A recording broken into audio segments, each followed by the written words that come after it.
Sosok cawapres dari bakal capres PDIP Ganjar Pranowo masih menjadi teka-teki hingga saat ini. Ketua Umum PDIP Megawati Soekarno Putri belum mengumumkan cawapres yang akan mendampingi Ganjar untuk melaju ke Pilpres 2024. Hanya PDIP telah membocorkan bahwa ada 10 nama yang menjadi kandidat cawapres Ganjar. Bahkan jumlah kandidat masih bisa bertambah.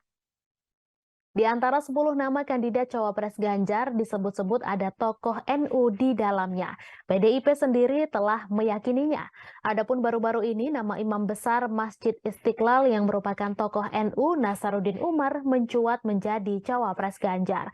Partai Persatuan Pembangunan atau P3 selaku mitra PDIP yang mendukung Ganjar Capres telah membeberkan bahwa Nasaruddin Umar menjadi salah satu sosok yang dielus-elus supaya mau mendampingi Ganjar.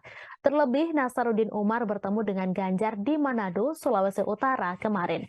Mereka kompak menghadiri acara halal bihalal di sana. Ketua DPP PDIP Puan Maharani menyebut banyak kalangan masuk dalam radar bakal cawapres pendamping Ganjar Pranowo termasuk Nasaruddin Umar.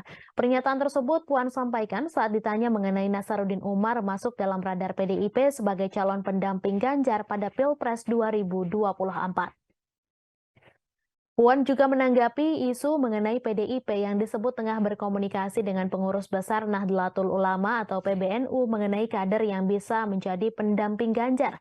Menurut Puan, penjaringan bakal calon pendamping Ganjar dicari dari semua kalangan.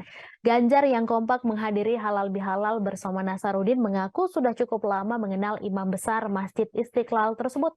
Ia bahkan pernah menghadiri pernikahan anak Nasaruddin Umar. Selain itu, Ganjar juga menilai Nasaruddin merupakan sosok karismatik dan memiliki pikiran terbuka. Nasaruddin Umar mengaku tidak pernah bermimpi menjadi seorang cawapres. Hal itu disampaikannya merespons isu bahwa dirinya masuk ke dalam radar cawapres Ganjar. Nasaruddin Umar mengatakan dirinya hanya ingin bekerja di balik layar. Pasalnya ia lebih senang untuk menciptakan kesejukan, ketenangan, dan kedamaian antar sesama umat dan bangsa. Nasaruddin Umar juga mengaku belum berkomunikasi sama sekali dengan PDIP terkait isu menjadi cawapres Ganjar. Ia juga mengatakan tidak memiliki hubungan yang spesifik dengan PDIP sejauh ini.